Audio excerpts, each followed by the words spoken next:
Bom dia, Josiane. Bom dia, pessoal que está online. Hoje veio, veio uma pessoa, Josiane, e a gente vai ter aula mesmo assim com ela, com uma pessoa só, e vamos ver a doutrina do pecado. Mas antes de começar a aula, vamos orar, né, Josiane? Senhor Deus, querido Pai, obrigado pelo dia de hoje, Senhor Deus, que o Senhor trouxe nós aqui para aprendermos sobre a doutrina do pecado, ó Pai. Algo tão importante para entendermos o sacrifício do seu filho, a vinda dele e a ressurreição dele, ó Pai.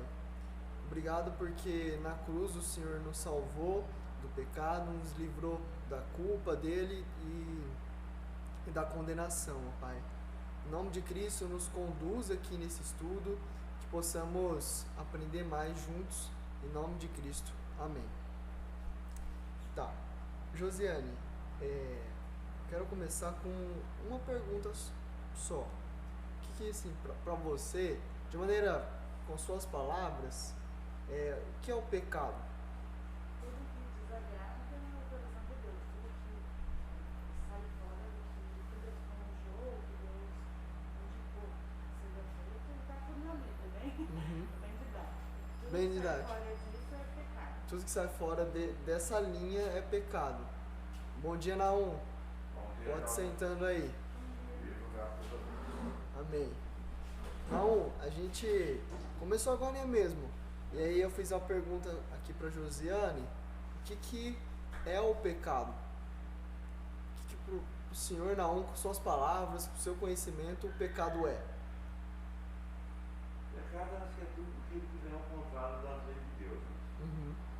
Tudo que você, como nós pecamos no falar, no agir, no pensar, então em tudo que você pensa que não é de acordo com a lei de Deus, você peca. Sim. Você não existe pecadinho nem pecadão, pecado é pecado. Uhum. Depende da sua intenção. Você pode Entendi. pensar uma coisa, mas você não está sendo intencional o que você está falando. Falou assim por falar, então está muito a mente da pessoa, se ela realmente está focada naquilo ali. Aí depois você fica irado com qualquer coisa da pessoa, se num trânsito, você fica irado, então se pega. Mas se falar aquela coisinha, você não está pegando. Então, mas é uma coisa que tem que ter muito cuidado, a gente achar que não está pegando, às vezes está. Está. Pelo menos mais um pecado é esse. Sim. Respeito pelo do Senhor. Sim. Aí é muito importante. Como é pouca gente, acho que não tem problema de ficar só falando de massa. Não, pode falar, fica à vontade, senhor Naum. O pecado, ele criou muitos debates, né? As pessoas criaram muitos debates em relação ao pecado.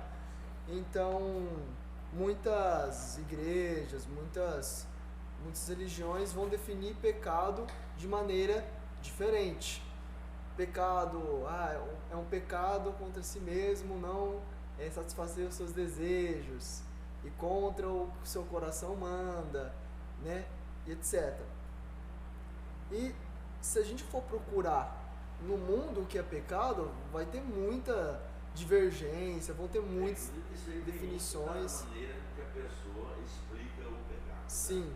A pessoa, na minha época, era paga essas coisas anteriores, na época bem mais antiga. Então os pais eram tudo, você vem pelo pai e a mãe, o que eles vão dizendo, você vai falando. Sim. Aí estava citando lá, vai buscar um pão, se deixar o pão cair, isso é pecado, se deixar o pão cair, isso é coisa de Deus. Então, qualquer coisa, você ia numa área, fazer um xixi na água, qualquer coisa, é pecado, não pode. Aí eles saíram de roça, essas coisas, foram para a cidade, e aí eles tendo para eles, só fazer o que fazer na água ali, né? Ele falou, e aí, eu vou ter que pecar agora. Então, é uma coisa muito que vem, é hereditária, né? E o hereditarismo traz muito pra gente, ou não os atuais agora não, mas pelo menos um pouco mais antigo, trazia muitas coisas que eram de pais e avós, né? Sim. E a gente seguia, depois ela chegou, não é bem assim que eles faziam, não, estava errado eles, e você não vai consertar eles não vão aceitar a ideia nova que você colocar na cabeça deles. A gente tem que ir evoluindo, né? Então hoje tem o ensinamento e a Bíblia. Na minha época eu não podia chegar perto da Bíblia, porque era pecado. Nossa. Sério, não? Dentro dentro da igreja lá em Orlando, cheguei lá, tinha a Bíblia, ficava no pedestal no meio, depois ficava a Bíblia, né? E ela inatinha ainda. Aí, Não, pior, mesmo se chegar perto não entende. Nem sei como é que é. Aí cheguei lá, todo mundo dizia, pai, não pode chegar perto, isso aí é pecado, não, isso é sagrado. Tá bom, pelo Então tá bom. Ai, meu irmão. E na mente da gente, por exemplo, que na época existia o Mariano, né? E filhas de Maria e Mariano. Nossa, ao crescer você, Mariano, você é filho de Maria, né? Ah, era uma beleza, nas missas antigamente, na década de 50. Bicho, isso aí era. Mas depois foi vendo, mas não é bem assim que os padres falaram. E a gente, o cara não entendia, né? Porque muitas vezes ele ainda falava na piscina latinha ainda. Eu falei, não tinha preto, não tinha nada. De quando ele estava na explanação dele lá. Mas a gente criança. Mas hoje dessa maneira os povos já estão se assimilando melhor à Bíblia, fazendo mais a Bíblia, que a Bíblia é um livro, desde o momento que nem igreja, a Bíblia é um livro qualquer, você joga ele aí tudo agora. Você tem que saber o conteúdo da Bíblia, seguir o conteúdo que ela diz. Sim. Interessante que em religiões como a hinduísta, que geralmente está na Índia, as pessoas têm um pecado como o outro. Aí aquela pessoa ela é impura e ela vai me sujar, ela vai me purificar. Se eu andar nesse lugar é impuro. E em religiões como o muçulmano, o pecado está não fazer a sua rotina. Que para orar você tem que lavar a mão, você tem que tomar banho, você tem que não sei o quê, não sei o quê. Aí eu sento, eu olho e choro. E se eu não fizer esse processo, isso é pecado? Pecado. Mas aí o coração, nada. Ninguém vê, então ninguém fala sobre. Eu não encostei, ninguém viu, não encostou, não dá de mim. Então muitas religiões e até líderes, né, religiosos vão usar o pecado para moldar o público, que nem igual o Naum falou, né, moldar comportamento, então não chegar perto, tem que me respeitar, o que eu falo é lei, né? Como o Martin Lutero começou a prestar atenção no que ele disse, ele falou, espera aí, o negócio está errado. Eu não segui o caminho, os caras estão fazendo coisa diferente aí. Fazer alguma coisa diferente? Não é bem certo, as coisas a gente, esqueci agora o momento, mas a gente tem que ter uma série de ensinamento correto para a palavra de Deus. Você vai entendendo, agora tudo tem que ter uma explicação. Como disse o Felipe, como é que eu vou saber se vocês não tem ninguém que me ensina? Sim. Quando a pessoa ensina corretamente, agora eles infligiam muitas coisas do pecado, né, na vida de várias coisas, até hoje. Né? Eu sei tantos pecados aí que a pessoa acha que é normal, é natural. Não pode ser natural. Aí às vezes, vou fazer isso aí, ninguém está vendo. Eu espero aí. Tem alguém vendo sim. O seu problema vai ser pior futuramente, né? Ninguém está vendo, tem alguém vendo. Sim. E a palavra grega para pecado é amartia. Significa amartia, errar o alvo. Errar o alvo, como vocês disseram. O nosso padrão é a Bíblia. Então tudo que sai fora dela, tudo que sai do alvo, que é a palavra de Deus escrita, a vontade de Deus escrita, é pecado. Deus revelou o que Ele quer, Ele revelou o caráter dEle, revelou a santidade dEle na Bíblia. Então, o que sai fora disso é pecado. Né? O amor, o respeito, a justiça, né? O domínio próprio, tudo isso que sai, que diz o caráter de Deus, se a gente sair fora, é pecado. Um texto que nos ajuda a ver que o pecado está em nós e os efeitos do pecado em nossa vida é Isaías 59, 2. Eu já abri aqui, eu vou ler, ó. Mas as vossas iniquidades fazem separação entre vós e o vosso Deus, e os vossos pecados encobrem o seu rosto de vós, para que não vos ouça. Então o pecado nos separa de Deus. Ele faz Deus não nos ouvir por conta da nossa sujeira, da nossa iniquidade, da nossa transgressão, da nossa desobediência. Então há um rompimento entre a relação Deus e homem. O pecado fez isso. pecado não é só um ato que você fez aqui, então eu vou corrigir isso, que aí vai estar tudo certo. Não. Você pode corrigir isso no exterior, mas a relação entre você, nós e Deus já foi cortada por conta do pecado. Deus não se desliga de você, ele se afasta no momento do pecado, para que você se redime dele e peça perdão por qualquer coisa parecida. Se você entender que o que você está fazendo não é pecado. Tem muitas coisas que fazia por não entender, como se diz, que não tem conhecimento, né? Ele acha que aquilo ali é normal, muitas coisas aqui. A pessoa fala, não, isso é normal. Não, todo mundo faz, isso é normal. O normal é normal perante a humanidade, mas perante Deus não é. Uma frase que é muito bíblica é de um homem cristão lá dos Estados Unidos, ele chamava Jonathan Edwards. Ele falava assim, frequentemente eu tenho tido percepções muito profundas da minha própria pecaminosidade e vileza.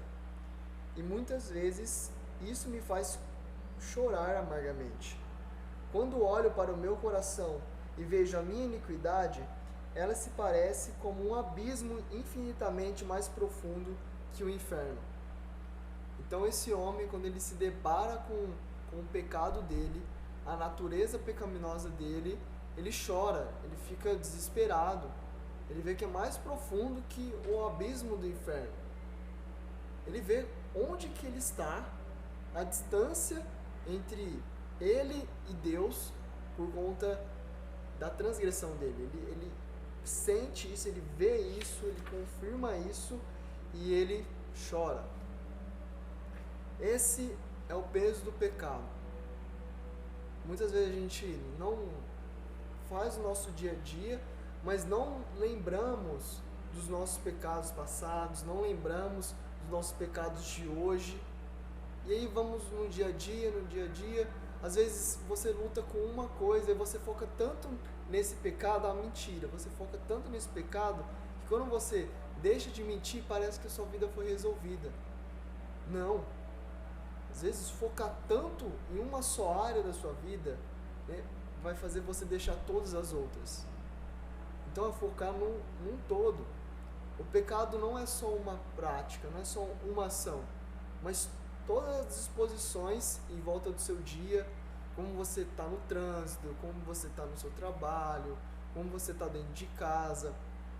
Então não é só eu brigo no trânsito, mas aí você briga dentro de casa.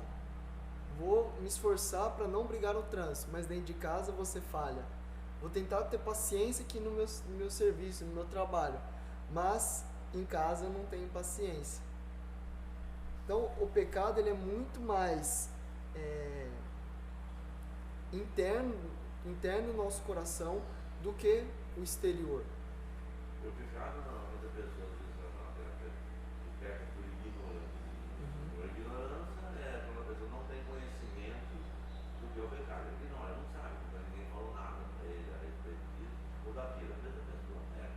Na hora que ele vê a realidade, apenas por si mesmo, um pouquinho muitas vezes.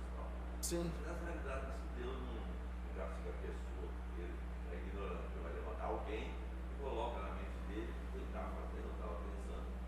Ela pecava, para que ele possa mudar. Sim. E aí que nós vemos a misericórdia de Deus. Porque pecamos todos os dias. Pecamos aqui e não somos imediatamente eliminados da terra. Deus não nos mata imediatamente. Então isso a gente peca durante o dia. Isso mostra que Ele é muito misericordioso. Ele é paciente. Ele suporta mesmo o nosso pecado quando ainda nem pedimos desculpa. Ele sabe do nosso pecado passado, do que nós pecamos hoje. Ele também sabe dos nossos pecados futuros. E mesmo assim, Ele tem misericórdia de nós. O pecado ele existe em vários aspectos. Um dos primeiros é a omissão. Tiago 4,17 fala: se você sabe o que é certo e não faz, você está pecando. Então, às vezes, tem um exemplo bem prático. Uma pessoa está passando frio. Ah, não, eu também estou passando frio, eu não quero ficar com a minha blusa, minha outra blusa está no carro, eu não quero saber de sair daqui e buscar minha blusa. Isso é uma omissão. Uma pessoa está falando uma heresia, uma baboseira. A pessoa está sendo um falso mestre na igreja. Ah, não, eu não vou opinar, eu vou deixar assim mesmo, porque não é meu papel, eu não quero saber disso. Tem pastores e líderes que têm essa responsabilidade. Isso é uma omissão. Outra é a ação contra Deus. A gente desobedecê-lo, nós blasfemarmos contra Ele. Um ato de rebeldia. Outra, violar a lei. Nós sabemos o que é certo, não minta. Nós vamos lá e mentimos. O homem contra o homem. Então nós agredimos verbalmente a pessoa, agredimos fisicamente, entre outras coisas que nós podemos fazer contra outra pessoa. Também é pecado não crer em Jesus. Está escrito lá em João 16, 8 ao 9. E também a inclinação ao erro. O que seria a inclinação ao erro? São os nossos desejos. Nós somos todos os dias inclinados para o mal, inclinados para a maldade, para o pecado. Isso é transgredir a lei de Deus. Uma frase de um livro que eu li, Sociedade Sem Pecado, do pastor John MacArthur, vai falar o seguinte: rapidamente os cristãos estão perdendo a visão do pecado como a raiz de todos os males. Vocês conseguem enxergar que todo o problema que passamos durante o dia, com nós mesmos, com a família, no trabalho, com o chefe, no trânsito, vocês conseguem enxergar que a raiz é o pecado? Uma doença, um problema físico, a raiz é o pecado. E a igreja, muito rápido, está perdendo isso. Então é muito importante nós entendermos essa doutrina do pecado, porque a nossa visão de mundo vai mudar. Tinha um professor que ele falava assim: todo problema do mundo, aí você pode pensar em qualquer problema, pega esse problema, a raiz dele é um problema do pecado, é um problema teológico, é um problema primeiramente com Deus. Envolve aspectos sociais, biológicos, tudo mais, mas primeiramente é por conta do pecado. Então isso nos impulsiona, isso deve nos fazer a pensar mais sobre o pecado.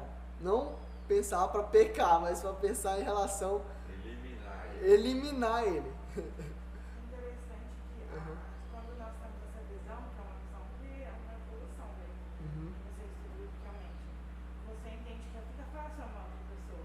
Porque se ela te ofendeu, não é ela que te ofender. O problema é o pecado dela. Você não tem que julgar o pecado nela. Você tem que julgar o indivíduo, mas não o pecado nela. Não tem como você julgar isso. Ela é pecadora. Ela não tem essa crise. Aí você consegue amar ela com facilidade. Porque eu também sou pecadora, você também é pecador. Então é muito mais fácil você entender a pessoa, por mais que seja de situações sociais diferentes, ou uma ofensa que você não faria para outra pessoa, você entende que aquilo é pecado. E é fácil entender o pecado. É fácil explicar, né? Mas é fácil entender que ela peca. Não tem Cristo. Não tem o que fazer. Então você consegue amar ela de uma forma muito mais ampla. Sim, porque eu vou cobrar um padrão de Cristo, né, um padrão bíblico numa pessoa que não sabe o que é pecado, não tem também consciência daquilo, ela não sabe que aquilo é pecado. Então como que a gente vai cobrar aquilo da pessoa? Ah, tem um irmão, um pai, uma mãe que ainda não creu em Cristo Jesus, e aí essa pessoa, nossa, essa pessoa é chata, essa pessoa implica, dá palpite todo dia na minha vida. Aí quando nós entendemos, não, ela é pecadora, nós também somos pecadores, precisamos ter misericórdia como Deus também tem Então, misericórdia. ensinar a pessoa o caminho certo. E ensinar a pessoa o caminho certo. Então fica muito mais fácil, né? Não também tirando as dificuldades que existem, né? Mas melhor para suportar. A gente entende todo esse panorama. Certo. Aí ele gravava, direis, mas não pequei. Uhum. Você pode até ficar meio irado em determinados pontos, né, mas você não pode pecar. A ira que não era meu, como você fazer, você julgar a pessoa, não é julgar, você está vendo que a pessoa não limpar. Você está vendo que a pessoa está fazendo uma coisa que não é correta perante a Deus, como você diz aí, o pastor ensinando coisas que não é correta, então você não está pecando nem lá e confrontar ele, ó, você está falando coisa errada, assim, o que você está dizendo aí não está correto com Deus. Uhum. Acho que tem que confrontar assim nesse sentido. Sim, o problema da ira é quando nós pegamos a ofensa para nós.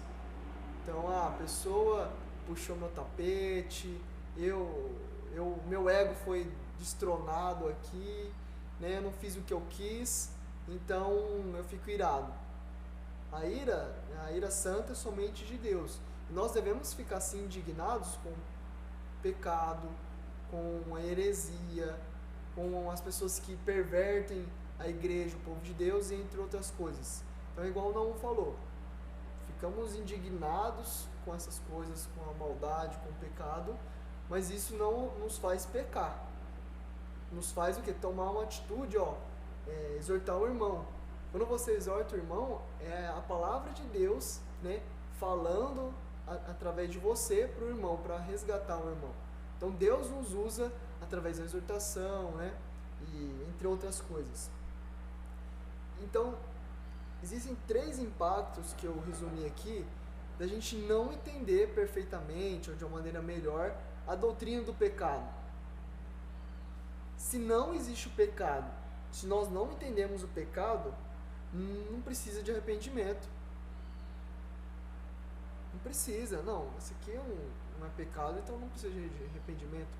Ou, de maneira mais bruta, não existe pecado, então não precisa de arrependimento. Se não existe a depravação humana, a natureza humana pecadora, então não precisa do plano da salvação. Não precisa de Cristo vir aqui na terra, morrer, ressuscitar pelos nossos pecados. Se não existe a culpa do pecado, também não precisa de um Salvador. Se nós não estamos culpados diante de Deus, por que a gente vai precisar de um Salvador? Então, é muito importante em relação ao nosso dia, com os nossos irmãos, definir bem. Não é que sim, não, isso aqui é pecado, isso aqui não é.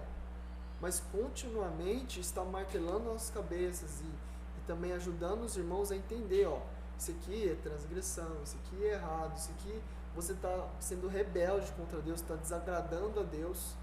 Então isso nos faz o quê? A nos prostrarmos para o Salvador.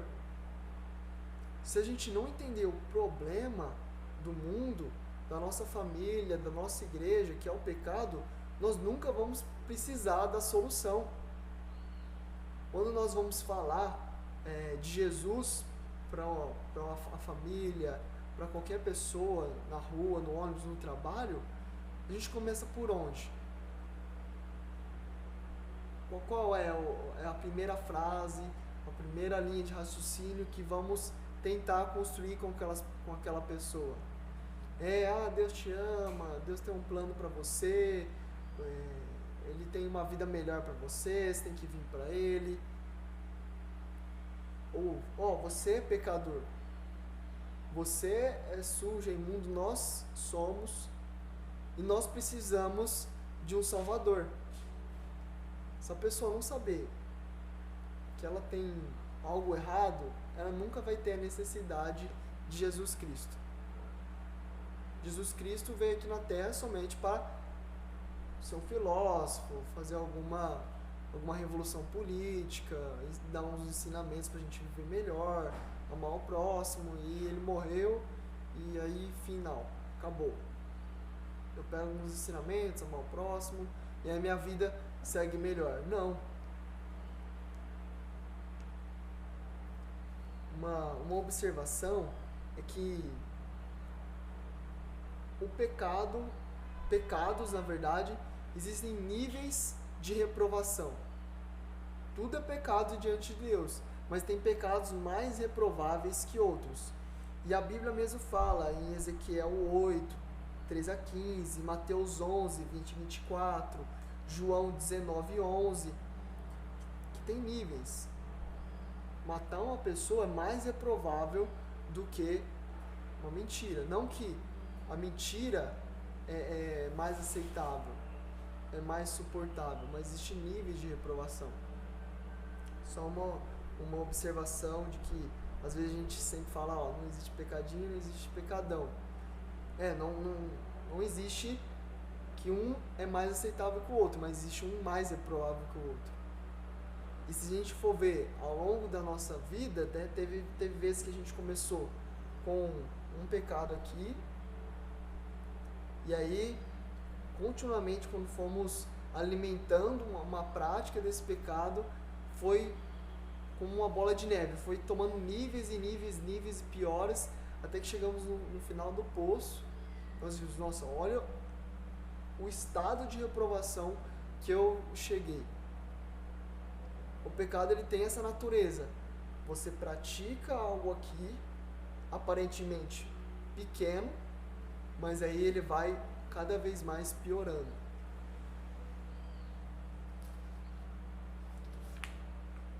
É importante também a gente saber que, além de ação, o pecado também é a nossa natureza. Como um cavalo relincha porque ele é um cavalo, nós pecamos porque nós somos pecadores. Essa é a nossa natureza pecaminosa. A natureza de um cachorro é abanar o rabo, correr, latir. Essa é a nossa natureza. Então nós pecamos. Igual a Josiane falou, não adianta a gente forçar a barra, porque a nossa família, nossos amigos, etc., são pecadores e não tem o que fazer quanto a isso. Nós já nascemos assim. Já nascemos com o pecado original, né? Por isso sempre dá desde nascer na questão de Deus. Precisa ensinar uma criança a mentir? Não precisa. E ela é boa.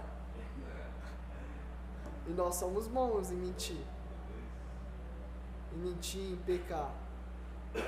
Uma coisa é que o ser humano é bom, como um cavalo é bom de relinchar, de dar coice, de correr, de puxar arado, é o tal do pecador pecar. Somos bons e inventamos vários jeitos de fazer o mesmo pecado.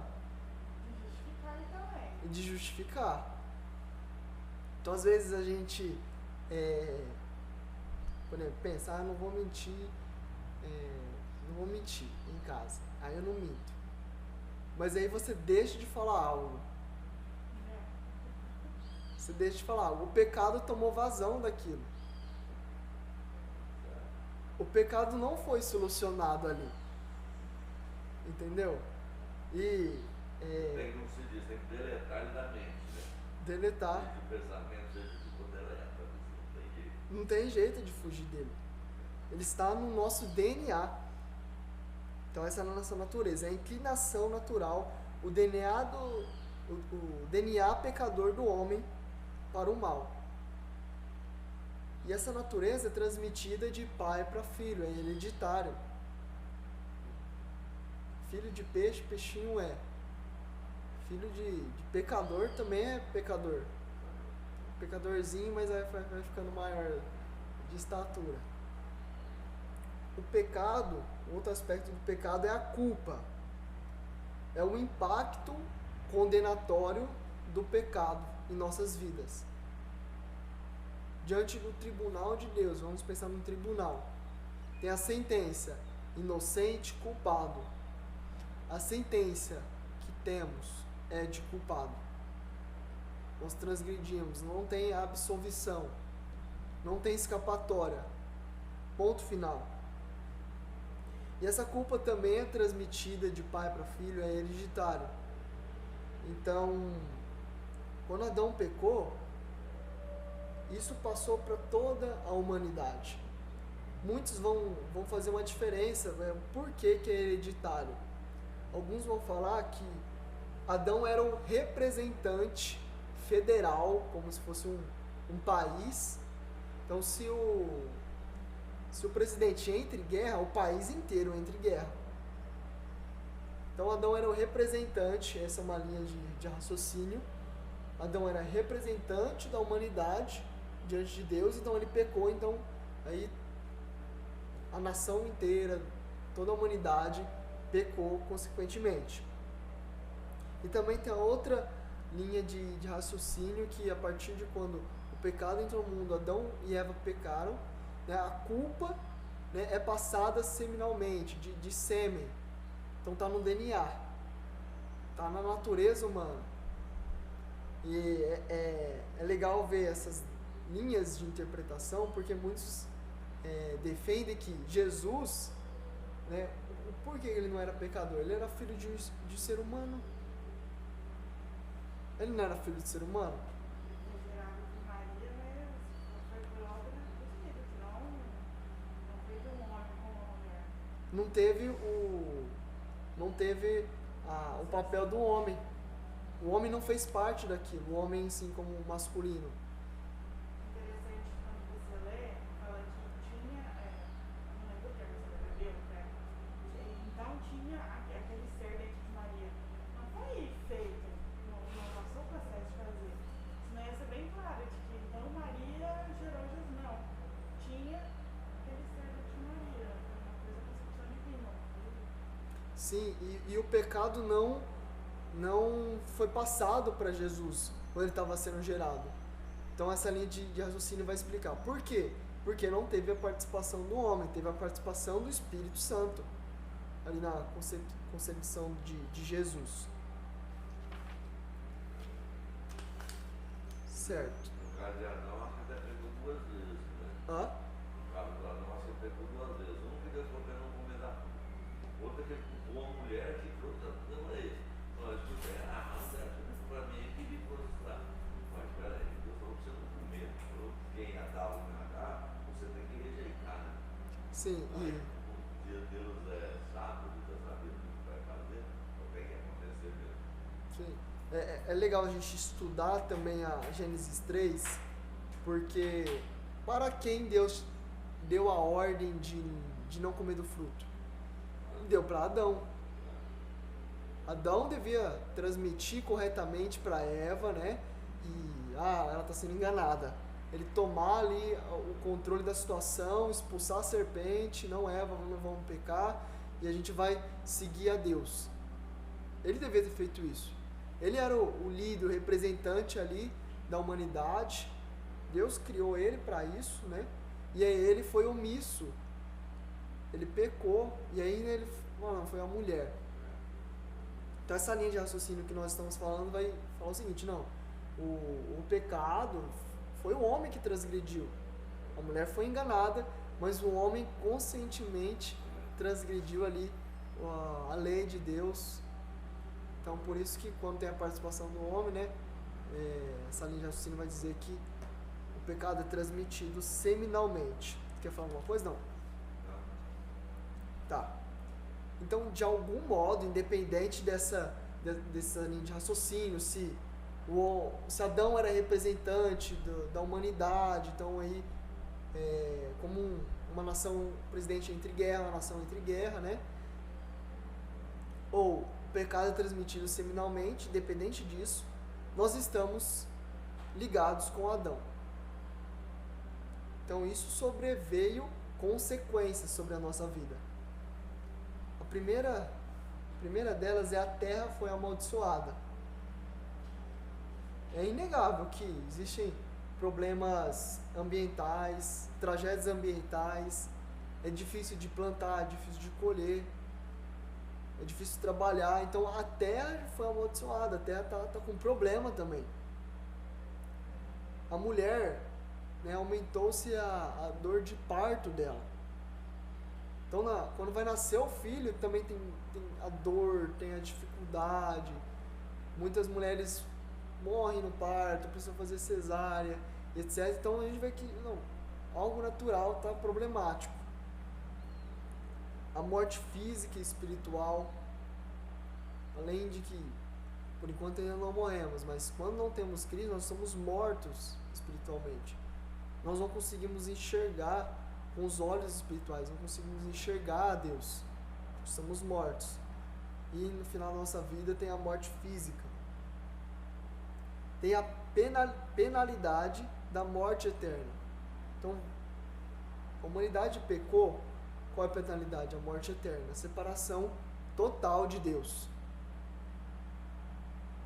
E todos são pecadores sob condenação. Então, todos nós estamos condenados.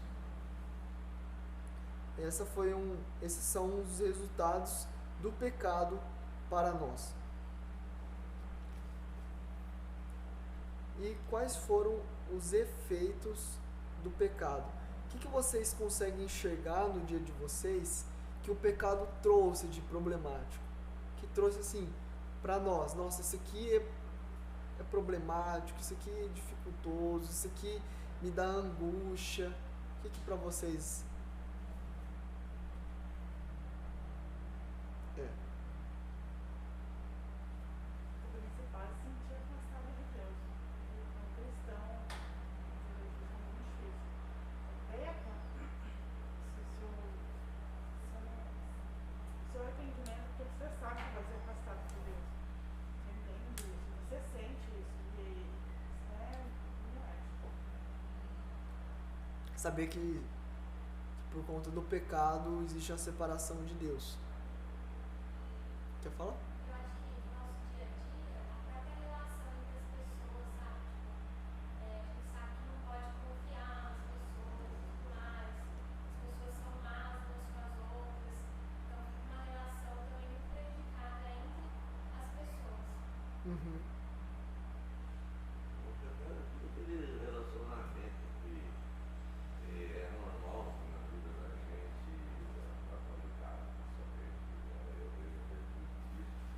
Quando você está em ligação direta com Deus, o seu dia é diferente, porque você está com pensamentos que não agradam a Deus. Então a pessoa não vai, a pessoa pegou coisa, ele não tem aquela calma, aquela tranquilidade igual teria se ele não tivesse pecado. Então ela tem um negocinho cutucando ele, qualquer coisa fazer. Às vezes eu falo muito, eu falo muito com Deus e muito com o Espírito Santo, né? Mas o Espírito Santo e Jesus estão lá em cima.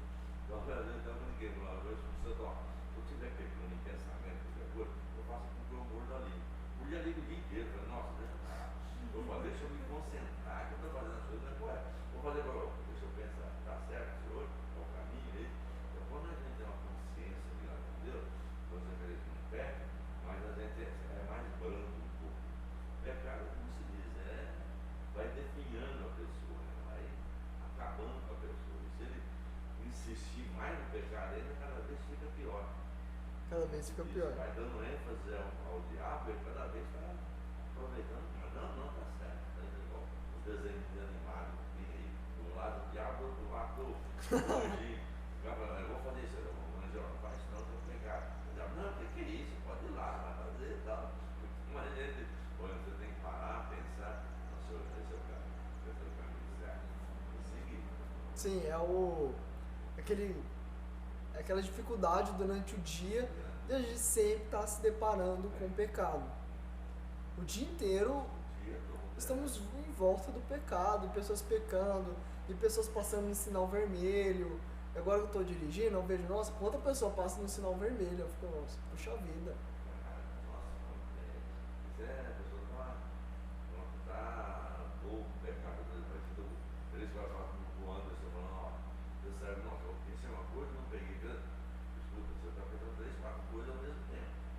Vai fazer uma coisa, foca naquele ali só. Eu vou fazer isso, foca mais, faça outra. Pega uma prova, viva cada dia o seu dia. Amanhã não sei se ele vai ter para mim, mas então eu tenho que ver ele e viver tranquilamente. Quando você começa a fazer isso, coisa que vai na sua vida, você começa a ter uma tranquilidade.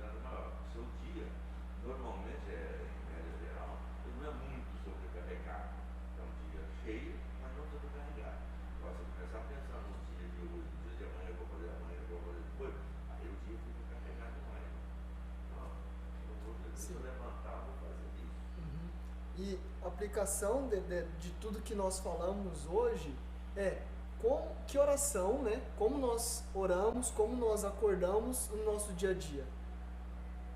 Como levantamos da nossa cama e vamos enfrentar o dia, vamos enfrentar um chefe, enfrentar as tarefas de casa, as tarefas fora de casa, enfrentar um irmão que você não pode confiar. Como nós acordamos, nós sabemos que vamos passar por tudo isso. E no final do nosso dia vamos chegar cansados, sobrecarregados, com dor de cabeça, dor talvez até no corpo. Como que nós oramos diante disso? Eu normalmente, ao primeiro dia, eu levanto, logo que eu levantar, já sentar, e agradecer a Deus pelo dia.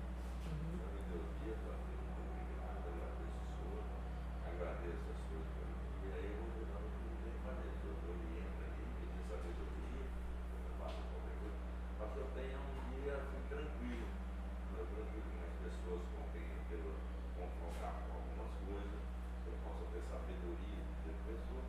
Então, o meu primeiro pensamento era sentar na cama e orar. Orar lá a pessoa, hoje, junto com outras pessoas, e a gente orar. Depois de sair, eu levanto e não tem nada. Sim. Eu peço muito para que eu possa lidar com as circunstâncias baseadas na misericórdia. Se eu lembro da misericórdia de Deus, se alguém me frustra, me magoa, me ofende, ou me irrita mesmo, eu lembro da misericórdia de Deus falando, tudo bem, eu tenho que tentar o mínimo de misericórdia. Se Deus me deu tanta misericórdia e eu não mereço nada, eu tenho que tentar o mínimo. E o mínimo já me faz passar pelo dia. Porque o mínimo você consegue ser passivo, você consegue compreender os outros e tentar ser gentil, porque muitas das circunstâncias do dia a dia, de trabalho, tudo, é você ser gentil. Eu consegui lidar com isso, tá bom. Não dá coisa. Tentando. E, então, essa realidade que se impõe a nós, que o mundo está caído, o mundo tem problemas, nós temos problemas internos e externos, tem que nos fazer nos mover diante de Deus, tem que nos levar até Deus, porque não vai adiantar a gente ler livro de autoajuda, a gente conversar, espernear, bater o pé, lutar contra aquilo, se não for Deus, se a gente não buscar a Deus primeiramente. Então, existe a dificuldade, mas a questão é como que nós reagimos diante dessa dificuldade. É com misericórdia, é com paciência, é com justiça, é com verdade. Então nós devemos pensar isso. O pecado existe. Nós devemos agir como Jesus age. Como Jesus agiria de acordo com o caráter dele, e não o caráter do pecado. Eu acredito também que a gente tem que colocar um significado na nossa vida, né, nos nossos dias, com base no que eu tenho feito de uns tempos pra cá, sabe? Meditando mais sobre a palavra de Deus e colocando, separando sempre um período do dia pra... Hoje eu consigo ter mais acesso ao período da manhã, então eu sinto que o meu dia flui mais quando eu dedico um tempo ali para Deus, dedico um tempo para saber mais, para conhecer mais a palavra. Uma verdade é que a oração, ela não serve para mudar o coração de Deus. Não muda. Deus é Deus e não vai mudar a vontade dele. Mas ela muda o nosso, a nossa disposição. Então, muitas vezes eu peguei dias que eu não orei, que eu falei, não, vou passar o dia aqui quebrando a cabeça, com a minha própria força, eu cheguei no final do dia acabado. Ou dias que eu orei, eu me coloquei diante de Deus, e aí chegou no final do dia, um dia mais difícil, mas não, Senhor Deus, o Senhor que me sustentou, o Senhor que me ajudou, me deu paciência, me deu descanso, né? Me deu todas as coisas que sozinho eu não conseguiria. Então, a oração, ela tem esse aspecto que molda o nosso coração, que nos faz perceber as áreas que estamos pecando, as áreas que nós não estamos colocando Deus em pauta.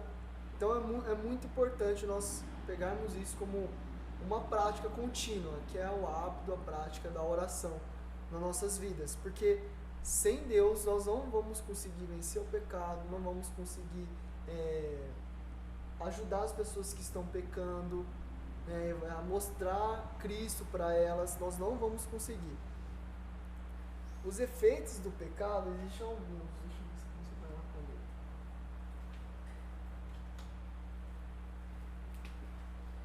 Vou tentar fazer grandão aqui, ó. Os efeitos do pecado, e eu vou tentar desenhar aqui, mas eu não sou muito bom. Esse aqui era para ser uma cabeça.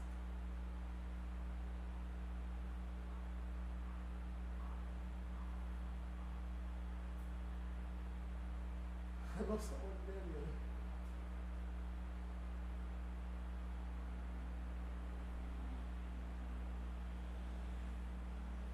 Esse aqui era para ser uma pessoa. Era para ser uma pessoa. Aqui tem um olhinho, aqui uma boquinha. O pecado rompeu a relação do homem com o homem. Tá parecendo um cachorro quente. Rompeu a relação do homem com o homem. Então, o homem ele tem problemas sentimentais, problemas emocionais, por conta do pecado. Então, o homem é todo desestruturado por conta dele. Ele rompeu também a relação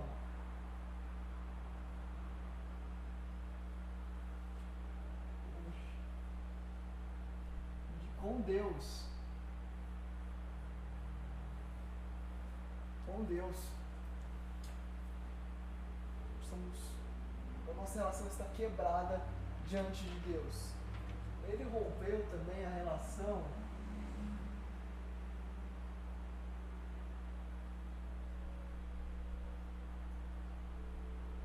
com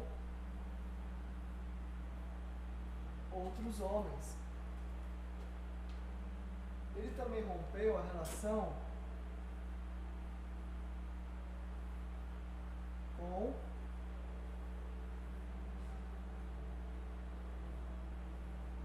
a natureza. Nossa. Com a natureza. Ele rompeu também a habilidade de desenhar, que eu não tenho.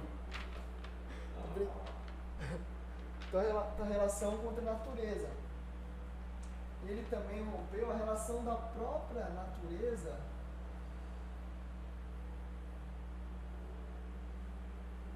consigo mesma. Vou fazer uma outra árvore que o bicho não vai sair. Contra a natureza. Esses são os efeitos do pecado. Contra Deus, contra Deus, consigo mesmo, com os semelhantes, com a natureza, também desestruturou a natureza.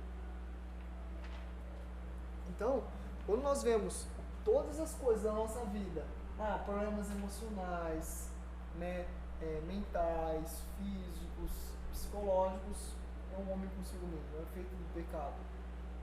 Problemas religiosos, o homem inventa 1 milhão de religiões, 1 milhão de deuses para resolver o problema dele com a divindade, com Deus, para tentar preencher o coração vazio dele. O homem com a natureza, então desmatamento, enchentes, poluição, desastres naturais. Qual é a relação do homem com a natureza? O homem destrói a natureza, ele não preserva, ele não cuida da natureza.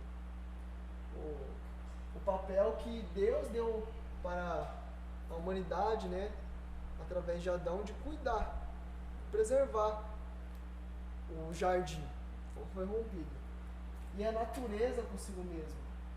Os animais hoje se matam, a natureza ela morre, a árvore seca, a flor murcha por conta do efeito do pecado. Um aspecto que a gente deve entender também do pecado, da nossa, na verdade, natureza, a nossa natureza totalmente depravada. É a depravação total. A doutrina da depravação total. O que significa? Significa que todo o ser humano ele é puramente perverso. Tudo que ele faz é ruim, é maldoso, é crime. Não significa isso. Que nós somos bandidos, ladrões, assassinos, etc.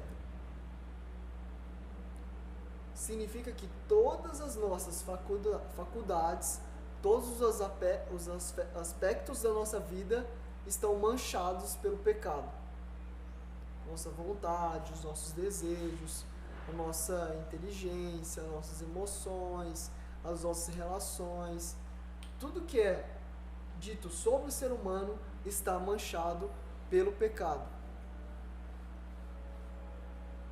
Então, a depravação total, o pecado depravou a mente, o intelecto humano, as emoções e as vontades.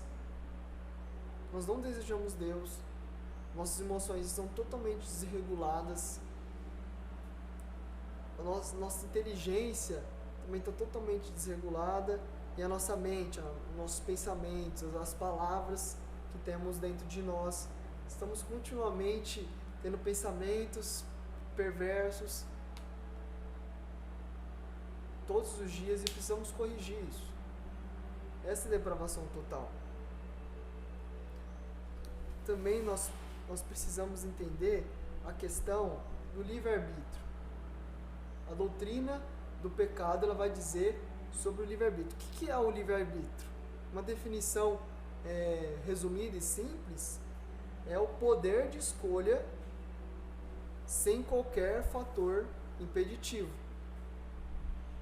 Então o ser humano pode escolher entre isso ou entre aquilo.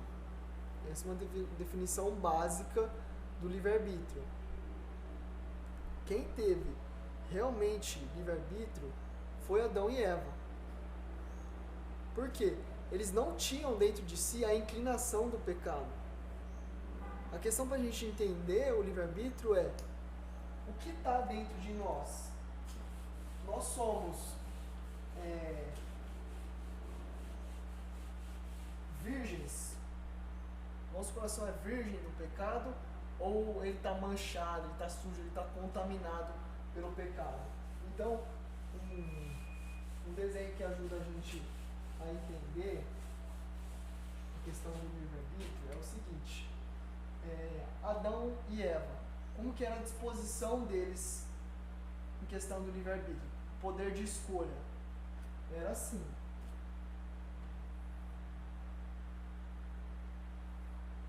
Aqui era o bem, uma plaquinha falando que o bem é para direita, e aqui é o mal.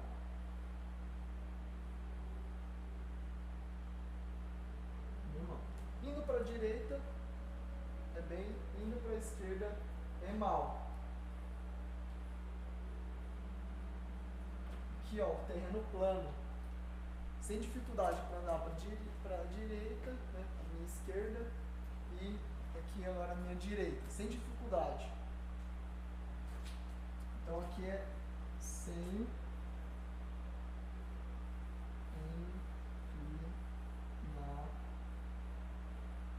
inclinação.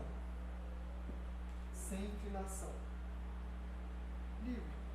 Adão e Eva poderiam muito bem escolher o bem ou o mal. Eles estavam contaminados pelo pecado. Já agora, com o pecado, fica mais difícil. Por quê? É como se fosse um terreno inclinado, muito íngreme. Quando para cima é o bem e para baixo é o mal. É o mal. Então o ser humano ele vai tentar ir para cima e ele vai caindo.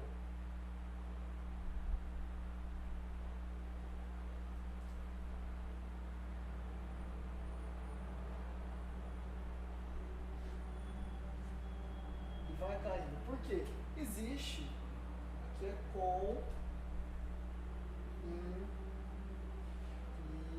inclinação. Antes do pecado e depois do pecado.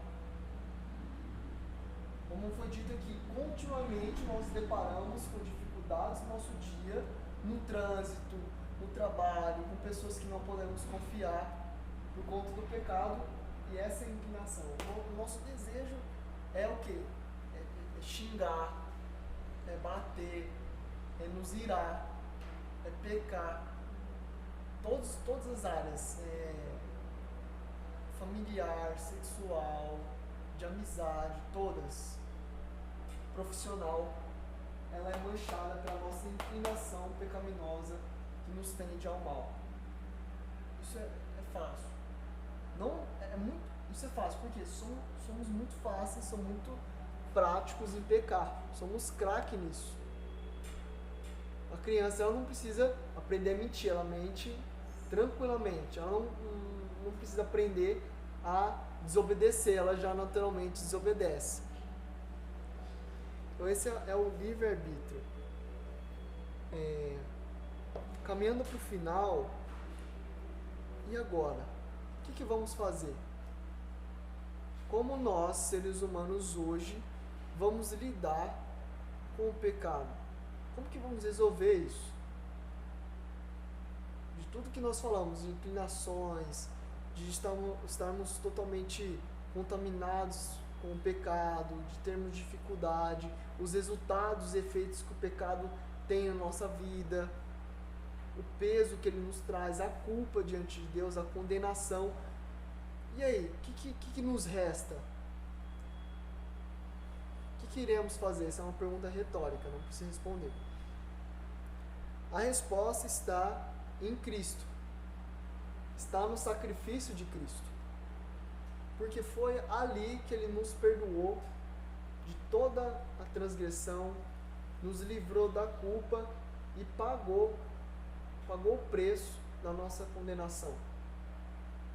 A morte que nós falamos aqui, a morte eterna, a penalidade da morte eterna que tínhamos por conta do nosso pecado, Jesus Cristo pagou ali na cruz. Então, como resolvemos? Com Cristo. Como solucionamos o problema do pecado? Somente através de Jesus.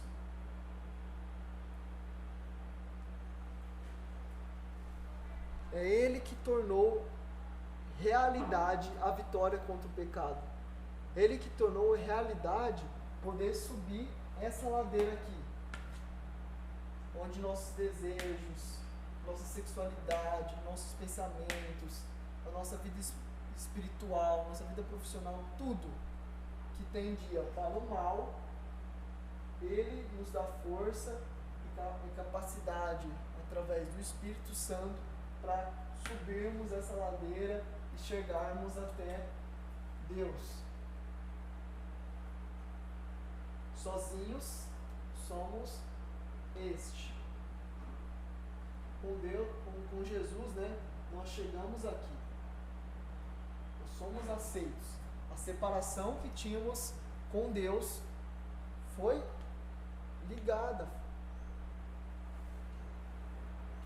E aí nós podemos ter uma vida de paz, uma vida de satisfação, não sem problemas, não sem dificuldades, mas com todos aqueles efeitos de maneira mais leve, por conta que o fardo do pecado Cristo já carregou na cruz, e o fardo dele é muito mais leve do que o fardo da transgressão, o fardo do pecado em nossas vidas. Então nós devemos ter cuidado com pelo menos duas linhas de pensamento que existem no mundo. A primeira é o humanismo otimista. O que é o humanismo otimista? É que o homem, o coração do homem é bom por natureza. Então o mal que ele faz é por influência externa. é a família, é a sociedade, é o Estado. O homem nasce bom, mas a sociedade o corrompe. Então isso faz isentar o homem de culpa, isentar o homem da necessidade de Jesus, da necessidade de um Salvador. E essa filosofia ela está intrínseca em muitas áreas do conhecimento humano, de religiões, de faculdades, etc. Então precisamos nos atentar a essa corrente de pensamento. A pessoa vem, mas é a culpa do Estado, a culpa da sociedade. Opa! É culpa mesmo de todas essas coisas externas, ou é o coração da pessoa? Ou é o nosso coração? Eu pequei, uma das maneiras de justificar, eu pequei porque o outro me tentou.